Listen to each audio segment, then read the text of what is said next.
ចឹងសួស្តីអ្នកទាំងអស់គ្នាចឹងថ្ងៃនេះខ្ញុំនឹងមកបង្ហាញពី command មួយចំនួននៅក្នុង Linux ក្នុងការពិនិត្យទៅលើ hardware និង system resource ផ្សេងៗចឹងពាក់ព័ន្ធជាមួយនឹងcommand ក្នុងការឆែកមើលនៅព័ត៌មានរបស់ CPU ទីមួយនេះយើងអាចវាយ ls CPU នេះវានឹងបង្ហាញនៅព័ត៌មានមួយចំនួនពាក់ព័ន្ធជាមួយនឹង CPU របស់យើងហើយ command top ហើយនឹង htop នេះអាហ្នឹងគឺយើងចង់ឆែកមើលទៅលើ real time CPU usage បានន័យថាអឺតើមាន process ណាខ្លះដែលកំពុងប្រើប្រាស់ CPU អីចឹងទៅអញ្ចឹងខ្ញុំអាចវាយ top top នេះហើយមួយទៀតហ្នឹងគឺ htop ចឹងអានេះវារៀងinteractive ជាងអឺ top ធម្មតាដោយសារវាអាប់ដេត real time ឲ្យយើងបានឃើញនៅនឹងមុខចឹងពាក់ព័ន្ធជាមួយនឹងការ detect sensor អីយើងអាចប្រើ command sudo sensors detect បានអញ្ចឹងនៅពេលដែលខ្ញុំវាយ sudo sensors detect នេះមានព័ត៌មានមួយចំនួនហើយវាសួរយើងឆ្លើយ yes no ឯនេះអញ្ចឹងព័ត៌មានទាំងអស់ហ្នឹងខ្ញុំក៏អត់ទាន់សូវដឹងច្បាស់ដែរ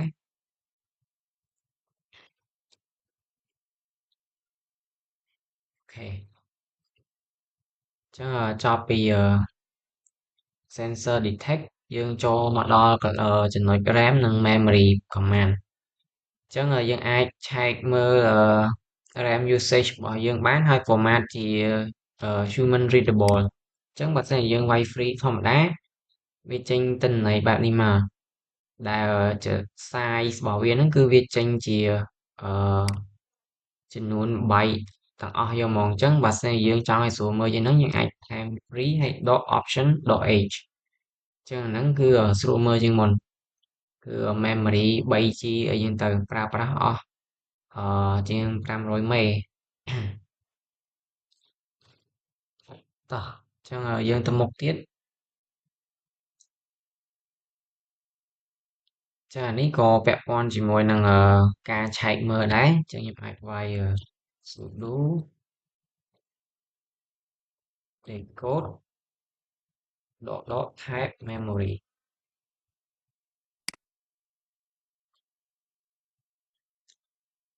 ហើយចំណែកកន្លែងនេះវិញគឺបង្ហាញនៅ process ចំនួន10ដែល RAM កំពុងប្រើច្រើនបំផុតបែរថា C memory ច្រើនជាងគេ top 10 PS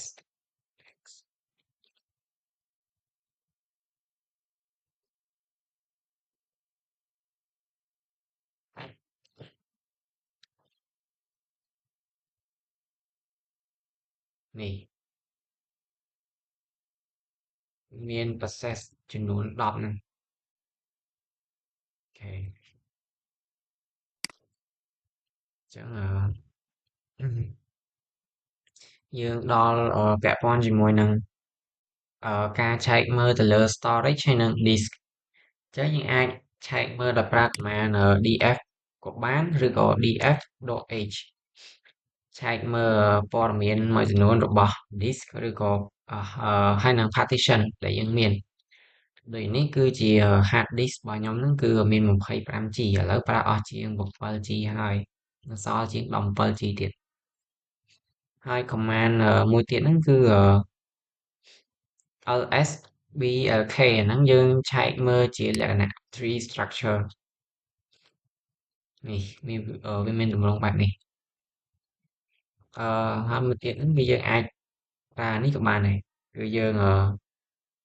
ទៅមើលទិន្នន័យនៅក្នុងSDA នេះ sudo smartctl.a dev SDA នេះមាន device model មាន serial number មានអឺនឹង sector size មានអីមួយចំនួនទៀតចឹងទៅ គេអញ្ចឹងពាក់ព័ន្ធជាមួយនឹង network ហើយនឹង GPU information អូខេអញ្ចឹងយើងអាចឆែកមើល network interface របស់យើងបានដោយប្រើ IP address បែបនេះយើងអាចទៅ save វិញក៏បានដែរហើយមួយទៀតគឺ IPA គឺវាចេញដូចតែគ្នាទេ3 command ហ្នឹងនេះគឺយើងចង់ monitor ទៅលើ network usage if stat នេះគឺវា monitor track ល្បឿនបង្ហាញឲ្យយើងឃើញហ្នឹងទៅដល់ពេលខាងក្រោមគឺ test speed ចឹងអាចវាយ speed test CLI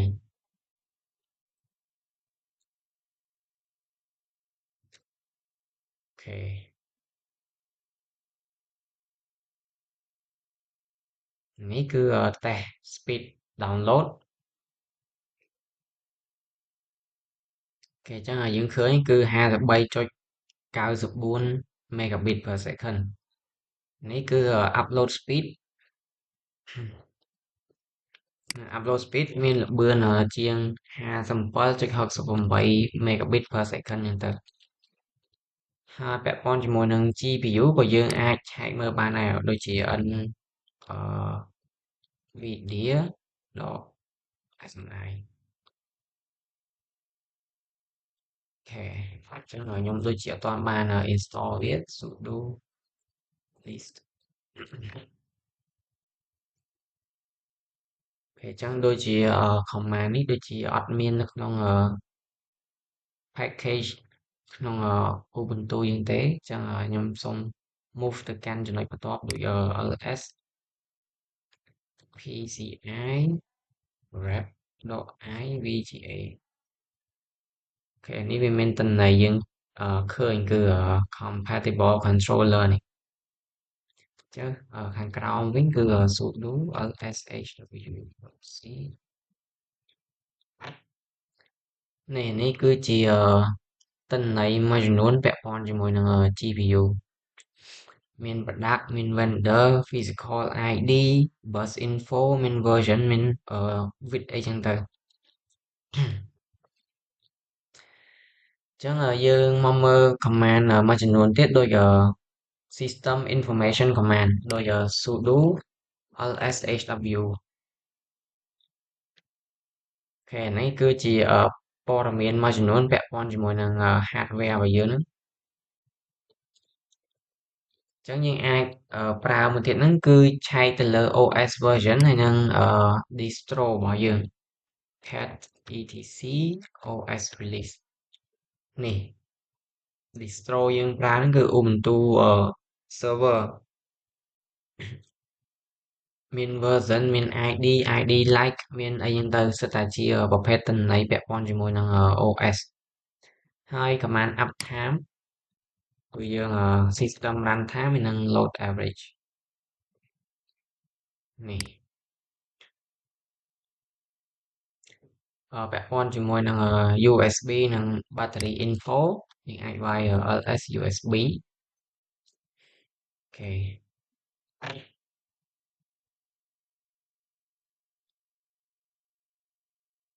អានេះឆែកមើល battery status ក៏យើងអាចឆែកបានដែរតែ up power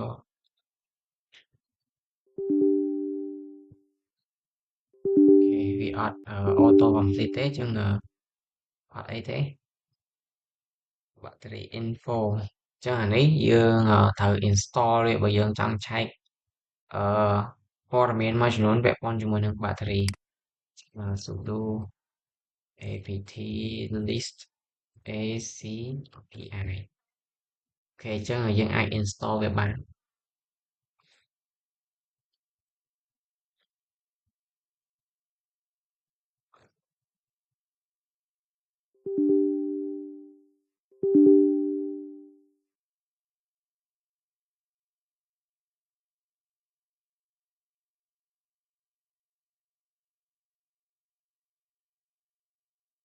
ខេយើង install ហើយយើងអាចសាកហៅវាមកប្រើមកអូខេអញ្ចឹង battery info គឺកំពុងតែបញ្ចូលថ្មហើយមានថ្ម 78%នេះថ្មយើងគឺនៅកំពុងមាន78%ហ្នឹងទៅអូខេឥឡូវយើងចូលមកដល់កន្លែង process management ម្ដងអញ្ចឹងយើងអាចបង្ហាញនៅ running process បានដោយ command ps aux នេះសុទ្ធតែជា process ដែលកំពុង run នៅក្នុងកុំព្យូទ័រហ្នឹងទៅអញ្ចឹងនៅពេលដែលយើងចង់ kill process ណាមួយឬក៏យើងចង់បញ្ឈប់នៅ process ណាមួយយើងអាចប្រើ command kill តមកដាក់ process ID ចូលនេះឧទាហរណ៍ថាមុនហ្នឹងSAUX យើងចង់ kill process ណាមួយយើងអាចបញ្ចូល ID របស់ process ទៅកន្លែង PID នេះគឺ process ID ហើយបើសិនជាយើងចង់ force kill យើងអាចថែម option ដក9នេះ kill ដក9ហើយនឹង process ID អូខេអញ្ចឹងកន្លែងនេះយើងចង់ kill process តាមឈ្មោះយើងប្រើ kill all តមកយើងដាក់ឈ្មោះរបស់ process ចូលវាខុសពីការដាក់ ID ហើយនេះគឺ monitoring tool នេះយើងបានតេស្តដូចជា HTOP ហើយឯងគឺវា load នៅ real time update ឲ្យយើងឃើញហ្នឹងទៅហើយនេះគឺ Glances គឺវាស្រដៀងនឹង HTOP ដែរទេនេះ CPU memory process ID មាន user មានអីឲ្យយើងឃើញហ្នឹងហើយមួយទៀត Nmon នេះអញ្ចឹងយើងអាចដាក់ option យើងអាចបន្ថែម option ឧទាហរណ៍ដូចអក្សរ C នេះឆែកមើលទៅលើ CPU D តំណាងឲ្យ disk or resource K kernel អញ្ចឹងទៅឧទាហរណ៍ថាខ្ញុំវាយ K នេះវាបង្ហាញ information ពាក់ព័ន្ធជាមួយនឹង kernel របស់យើងអញ្ចឹងខ្ញុំអាចចុច Q ដើម្បី quit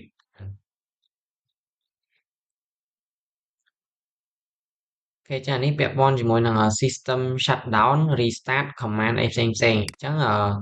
បើសិនជាយើងចង់ shutdown អឺ Ubuntu server របស់យើងភ្លាមយើងអាចវាយ shutdown now ហ្នឹងទៅអញ្ចឹងបើសិនជាខ្ញុំចុច enter វាប្រកាសជាបិទហើយហើយយើងអាចដាក់ schedule បានដោយប្រើ sudo shutdown .h បូក10អញ្ចឹងពេលហ្នឹងបានន័យថានេះរយៈពេល10នាទីទៀតUbuntu server របស់យើងវានឹង shutdown យើងនឹង shutdown យើងកំណត់ schedule អញ្ចឹងបើសិនជាចង់ cancel វិញយើងអាចវាយ shutdown.c អូខេ sudo shutdown.c ហ្នឹងទៅចាអាហ្នឹងវានឹងត្រូវបាន cancel ឲ្យការ shutdown របស់យើងតោះអញ្ចឹងដើម្បី restart យើងអាចវាយ reboot បាននេះអញ្ចឹងបើខ្ញុំចុច enter វានឹងធ្វើការ reboot នៅ OS របស់យើងអូខេចានេះអត់អីទេមានដូចជា power off shutdown គឺ shutdown នឹងឯង reboot restart suspend ហើយនឹង hibernate អីហ្នឹងទៅអូខេអូ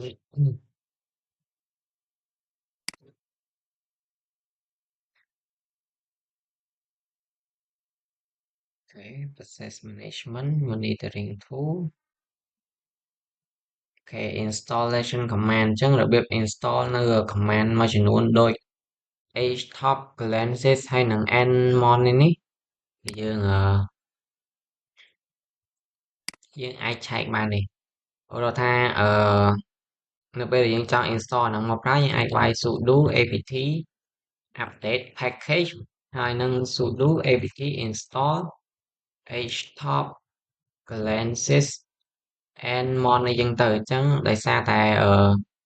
binary ទាំងអស់ហ្នឹងខ្ញុំធ្លាប់ install ហើយអញ្ចឹងបើខ្ញុំចុច enter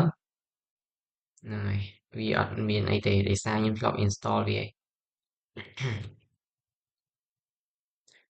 ញ្ចឹងនេះគឺ command ក្នុងការ update package ហើយនឹង install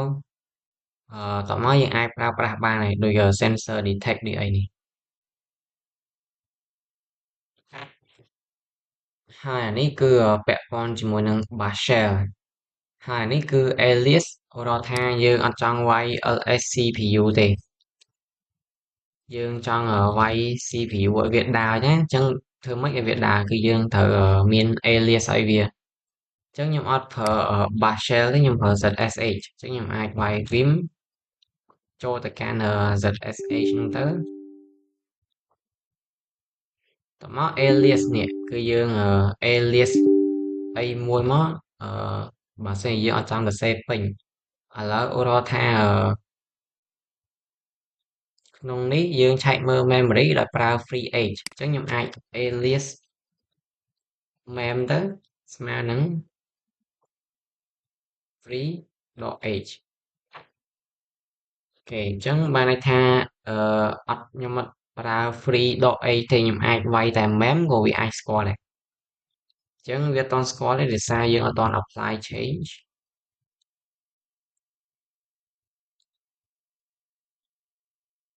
អូខេយើង apply យើងអាចវាយបានហើយ mem អូខេចាហ្នឹងត្រួសពាក់ព័ន្ធជាមួយនឹងhardware ឬហើយនឹង system information ផ្សេងៗឥឡូវយើងចូលមកដល់ប្រភេទ help command ម្ដងអញ្ចឹង command ទាំងអស់នេះគឺវាជួយដល់យើងក្នុងការប្រើប្រាស់ command ឲ្យបានល្អប្រសើរជាងមុនឧទាហរណ៍ទីមួយហ្នឹងគឺ main pages អញ្ចឹងបើសិនជាយើងចង់មើល document ក្នុងការប្រើប្រាស់ command នីមួយៗយើងអាចវាយ main ហើយយើងវាយ command ដែលយើងចង់មើលទៅឧទាហរណ៍ cp នេះតំណាងឲ្យ copy អញ្ចឹងយើងវាយប៉ុណ្ណឹងទៅវាចេញមកហើយគឺមាន information មាន description មានអីឲ្យយើងមើលអញ្ចឹងទៅទាំង option .f .i .h អីផ្សេងផ្សេងហ្នឹងថាវាមានន័យបែបណាអូខេអញ្ចឹងនេះយើងអាច press H ដើម្បី help ឬក៏ Q ដើម្បី quit អញ្ចឹងខ្ញុំសុំ quit ចេញវិញ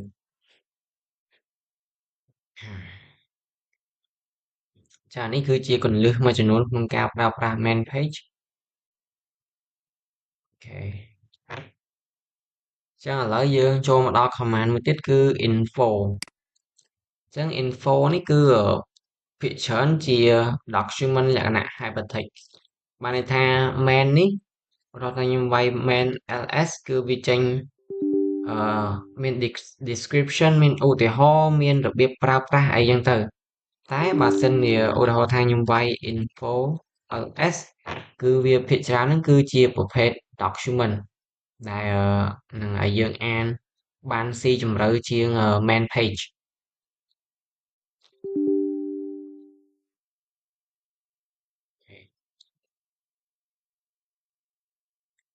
ហើយនេះអានេះរបៀបប្រើប្រាស់មួយចំនួនដែរទេដូចស្តៀងទៅនឹង main page ដែរហើយអានេះគឺដក help flag បានន័យថានៅពេលដែលយើងប្រើប្រាស់ command ls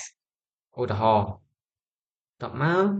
យើងចង់ដឹងថា ls ហ្នឹងយើងអាចប្រើបានជាមួយនឹងoption អីខ្លះរបៀបប្រើប្រាស់របស់ command ls នេះយើងអាចវាយ ls ដក help ចឹងទៅនេះគឺផ្ដល់ជំនួយក្នុងការឆែកមើលរបៀបប្រើប្រាស់ឬក៏ description ផ្សេងៗពាក់ព័ន្ធជាមួយនឹង command មួយហ្នឹងអញ្ចឹងមិនមានតែ ls ទេ grep.help នេះវាបង្ហាញរបៀបប្រើប្រាស់អីផ្សេងៗទៅនេះ usage មាន grep option ហើយនឹង pattern ហើយនឹង file អូខេអូ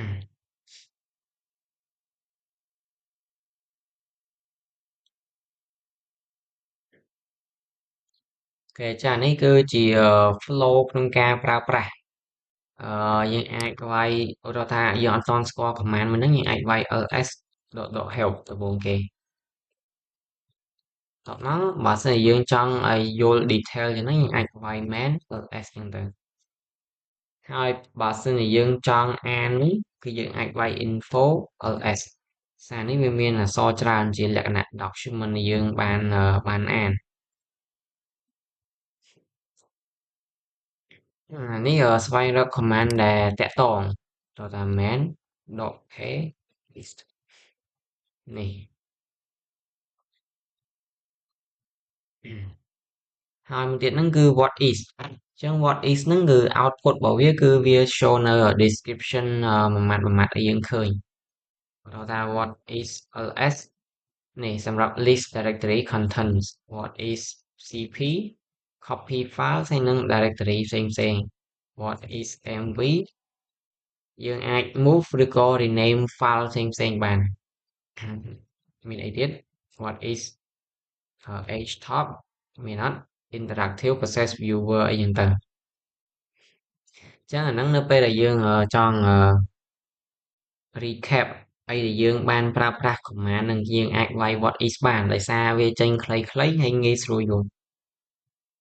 អូខេអានេះគឺការសង្ខេបក្នុងការប្រើប្រាស់នៅhelp system មួយចំនួនទីមួយហ្នឹងគឺ flag .help គឺឲ្យបន្ទាប់មក main page info page search command ហើយនឹង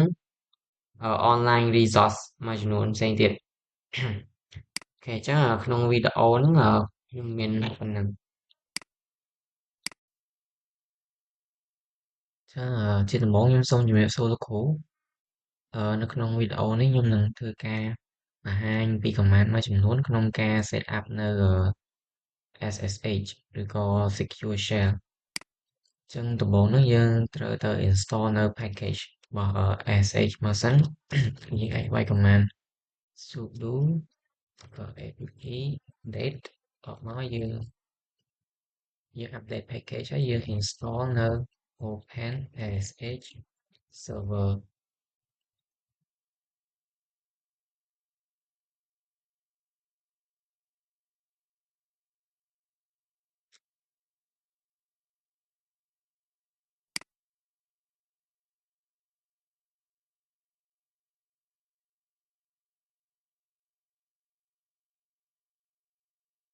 ចឹងក្រោយពីយើង install ហើយយើងអាចទៅ enable នៅ service SSH របស់យើងអាចវាយ system ctl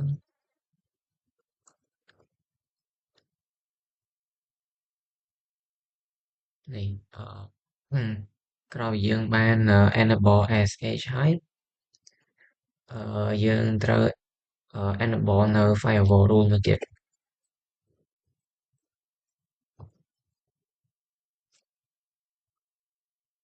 ក្រោយពី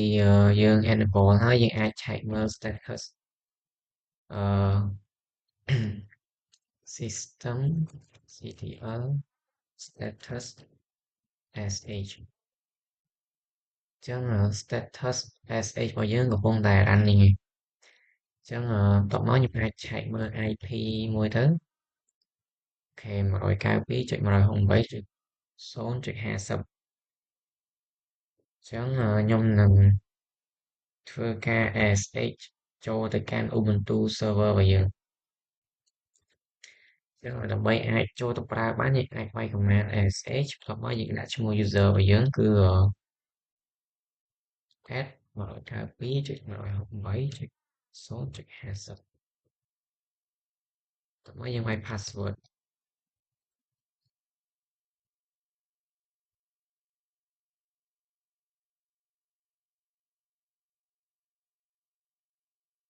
អូខេអញ្ចឹងអានេះយើងកំពុងនៅនៅក្នុង server ហើយ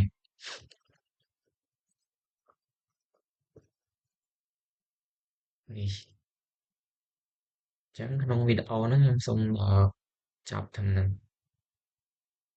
ผมว่าผมต้องโจจุดลงสมองยังเจ้าไป Okay, slash. Evil maiden.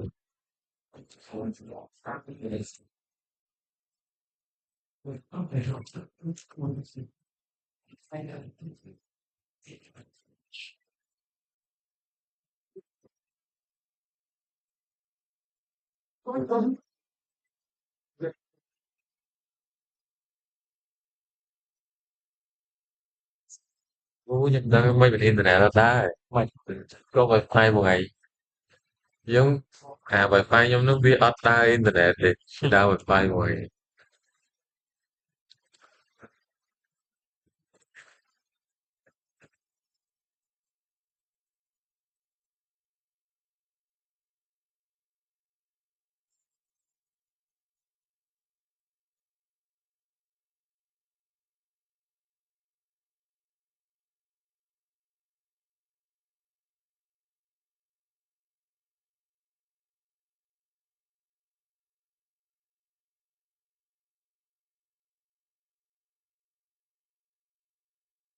Đó.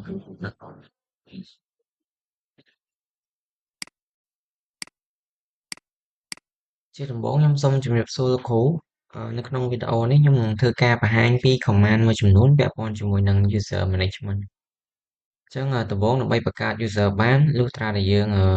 មាន permission ជា admin អញ្ចឹងឥឡូវហ្នឹងខ្ញុំកំពុងនៅជា user admin ហើយនេះអញ្ចឹងដើម្បីអាចបង្កើត user បានយើងអាចវាយ command user add ដោយកំណត់ home directory ហើយនឹងកំណត់នៅ shell ឲ្យគាត់អញ្ចឹងខ្ញុំវាយ sudo user add ហើយដាក់ឈ្មោះ user ថ្មីអឺអញ្ចឹង user ថ្មីហ្នឹងខ្ញុំកំណត់ home directory ឲ្យគាត់ហើយនឹង shell bin bash អូខេ root user already exists អញ្ចឹងដោយសារ user នេះមានខ្ញុំសូមដាក់ឈ្មោះផ្សេងដាក់អូខេអញ្ចឹង directory នេះក៏មានដែរអញ្ចឹងខ្ញុំសូមចេញទៅលុបបន្តិចls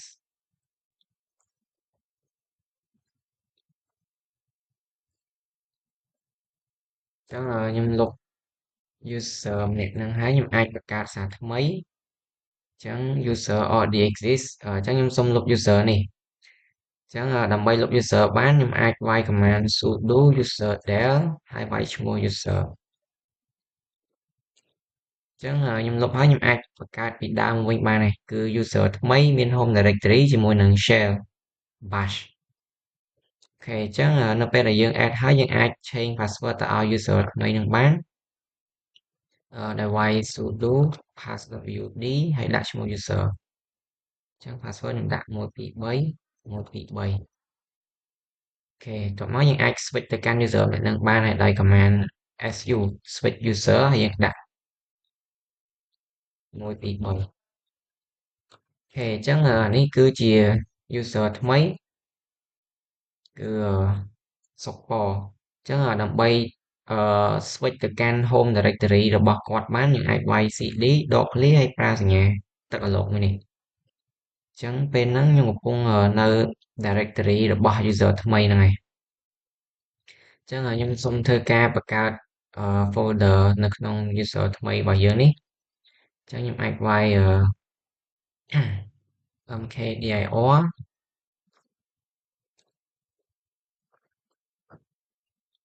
្ចឹងខ្ញុំនឹងបង្កើត file មួយដែលស្ថិតនៅក្នុង folder test អូខេអញ្ចឹងនៅក្នុងហ្នឹងយើងមាន file test.txt មួយអញ្ចឹងដើម្បីអាច switch ទៅកាន់ user របស់យើងមុនហ្នឹងយើងអាចវាយ su មកយើងវាយ password user admin យើងអូខេអញ្ចឹងខ្ញុំកំពុងនៅ user ដំបូងយើងហើយខ្ញុំអាចប្រើ command ដើម្បីឆែកមើលថា user ហ្នឹងបានបង្កើតមែនអត់sudo cat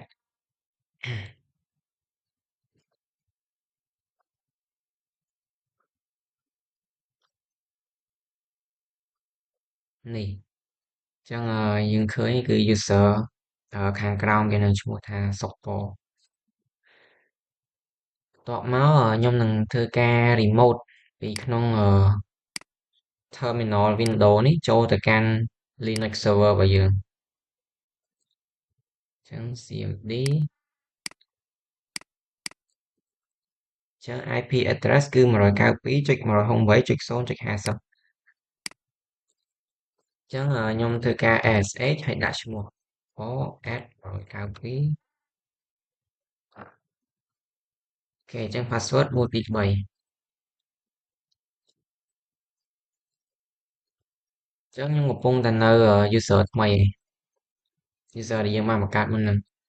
ញ្ចឹងមុនហ្នឹងខ្ញុំមាន folder មួយគឺ test អូខេអញ្ចឹងនៅក្នុងវីដេអូនេះខ្ញុំសូមបញ្ចប់តែនឹងសិនអរគុណច្រើនលោកគ្រូជាដំបូងខ្ញុំសូមជម្រាបសួរលោកគ្រូនៅក្នុងវីដេអូហ្នឹងខ្ញុំនឹងបង្ហាញពី command មួយចំនួននៅក្នុង Linux នៅក្នុងការ manage ទៅលើ group ហើយនិង file permission អញ្ចឹងការងាររបស់យើងដំបូងហ្នឹងគឺយើងទៅ create group ដែលមានដូចជា developer UX UI ហើយនិង DevOps អញ្ចឹងខ្ញុំវាយមក sudo ចឹង command ដែលយើងប្រើគឺ group add មកយើងដាក់ឈ្មោះ group developer មកដាក់មួយទៀត group add UX UI មួយទៀត group add DevOps ចឹងនៅពេលដែលយើងបង្កើតហើយយើងអាច list មើល group ដែលយើងបានបង្កើតមុននឹងបានដោយវាយ command cat etc ហើយនឹង group យើងអាច filter យក3ចុងក្រោយមកមើលនេះ group ចំនួន3ដែលយើងបានបង្កើតមុននឹងចឹងបន្ទាប់មកយើងធ្វើការលុប group developer យើងអាចប្រើ command sudo group del យើងវាយឈ្មោះ developer ចឹងនៅពេលដែលខ្ញុំ cat មកមើល group សារថ្មីគឺបាត់ហើយចឹងខ្ញុំសូមធ្វើការ create សារថ្មី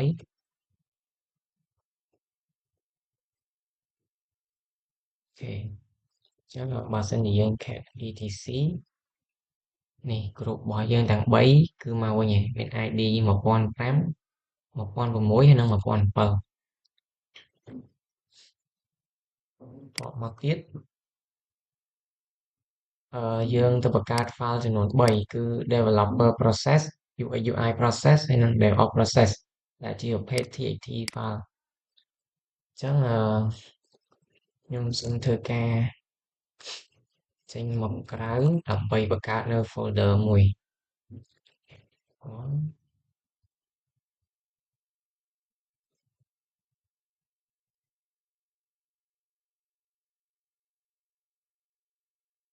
្ចឹងនៅក្នុង folder project ហ្នឹងខ្ញុំនឹងបង្កើត file ចំនួន3file ទី1ហ្នឹងគឺtouch មានដូចជា developer process DevOps process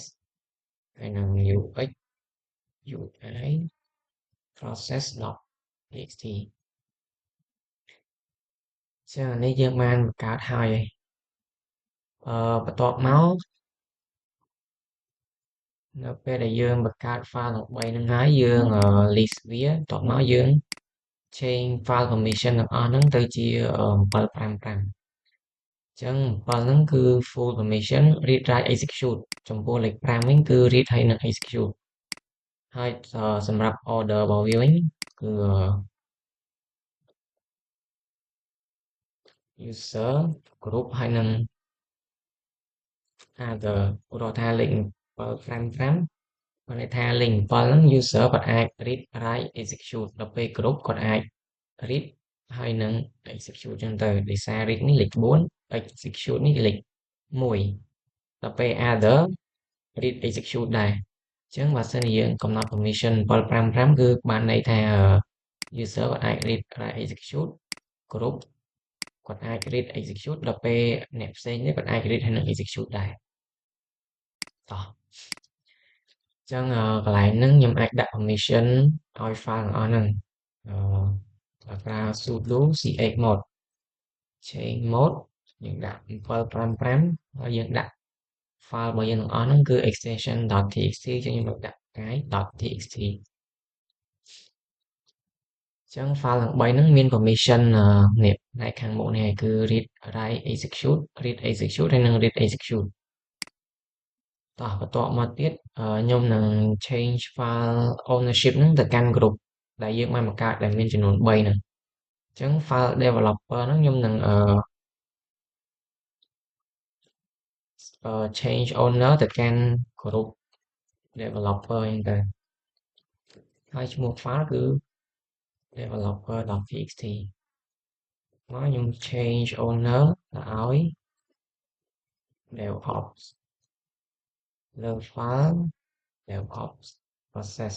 ហើយមួយទៀតchange ownership ទៅឲ្យ UX UI UX UI process អញ្ចឹងក្រោយពីយើងបាន change ownership ហើយយើងនឹងឃើញពាក្យនៅផ្នែកខាងមុខនេះគឺមានដូចជា developer DevOps ហើយនិង UX UI តោះ បន្ទាប់មកទៀត list list of file អញ្ចឹងចំណុចបន្ទាប់ទៀតគឺ create developer cannot group អញ្ចឹងgroup developer ហើយនិង UI គាត់អត់អាច access មកកាន់ DevOps group បានទេអញ្ចឹងបានន័យថា file DevOps process របស់យើងហ្នឹងបើសិនជាគេជា group ផ្សេងអត់អាច access បានទេអញ្ចឹងឥឡូវខ្ញុំអាចchange permission ទៅឲ្យ DevOps ដោយសារតែជាទូទៅបើសិនជាយើងដាក់ read and execute ហ្នឹងបានន័យថា other គាត់អាច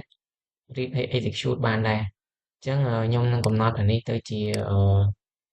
អញ្ចឹងវិញ for wx ហើយនឹងអូខេអញ្ចឹងបានន័យថាលេខពេលហ្នឹងទៅជា750អញ្ចឹងខ្ញុំអាច change mode ទៅឲ្យ DevOps process sudo chmod DevOps 750 DevOps process.txt អញ្ចឹងអ្នកដែលនៅក្រុមផ្សេងហ្នឹងអត់អាច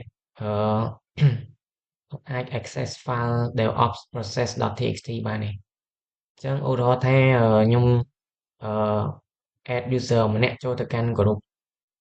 developer ហើយនិង UI UI អញ្ចឹងcat etc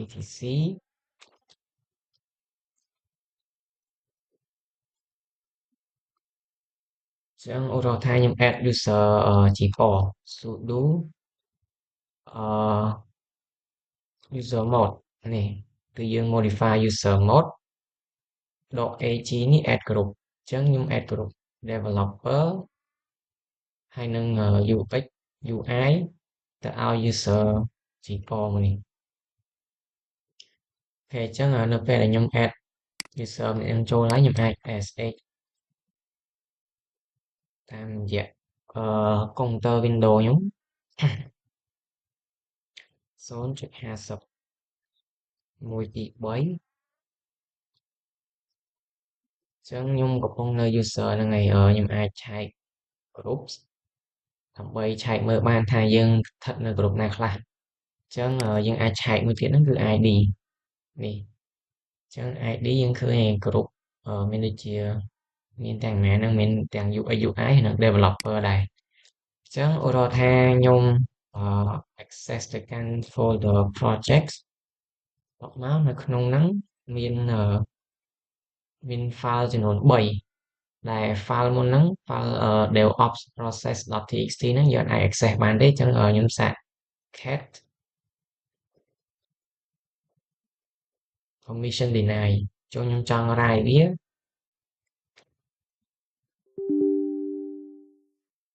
អូខេអានេះយើង write បានឧទាហរណ៍ថាខ្ញុំដាក់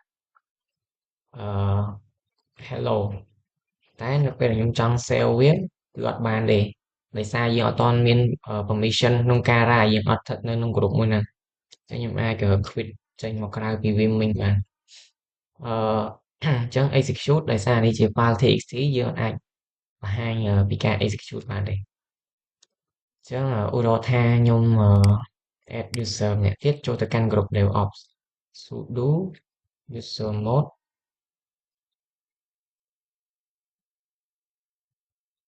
អូខេអញ្ចឹងខ្ញុំ add user ម្នាក់ទៀតឈ្មោះថាសុកប៉ចូលទៅកាន់ group DevOps អញ្ចឹងកន្លែងនេះខ្ញុំអាច sh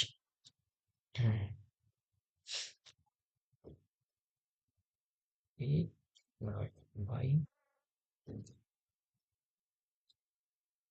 yes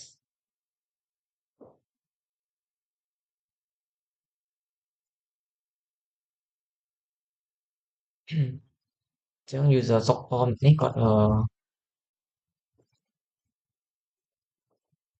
នេះគាត់នៅ group DevOps ដែរអញ្ចឹងឧទាហរណ៍ថាខ្ញុំអាច access ទៅកាន់ project directory បន្ទាប់មក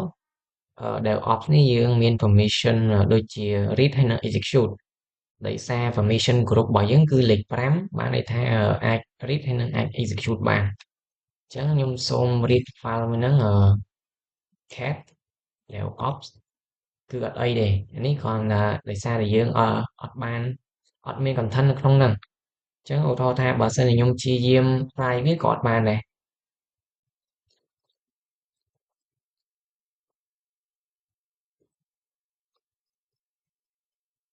នេះអត់បានទេដោយសារគ្រប់ហ្នឹងខ្ញុំអត់មាន permission ក្នុងការ write អញ្ចឹងឧទាហរណ៍ថាបើចង់ឲ្យអាច write បានខ្ញុំអាច sudo user mode chmod 770 770ហ្នឹងបានន័យថាអាច read write execute បានទៅលើ DevOps អញ្ចឹងទៅអញ្ចឹងពេលហ្នឹងយើងអាចក្រាយបានដែរតែចំពោះកន្លែងនេះខ្ញុំសូមធ្វើការ escape ចេញសិនខ្ញុំសូមធ្វើការ SH ចូលសារថ្មី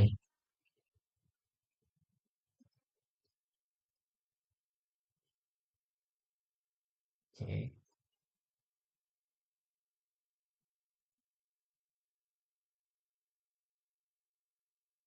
ខេអញ្ចឹងយើងឃើញឯ file DevOps process ហ្នឹងយើងអាចរាយបានហើយអញ្ចឹងខ្ញុំសាករាយ content បន្តិចចូលទៅ hello តោះមកខ្ញុំអាច cat នេះចេញ hello មកហើយអញ្ចឹងដោយសារ user support ហ្នឹងគាត់ស្ថិតនៅក្នុង group DevOps អញ្ចឹងទៅគាត់អាចមាន permission ក្នុងការ read write execute បាននេះអញ្ចឹងនៅក្នុងវីដេអូហ្នឹងខ្ញុំ clarify cannot access ខ្ញុំមានសូមអរគុណច្រើន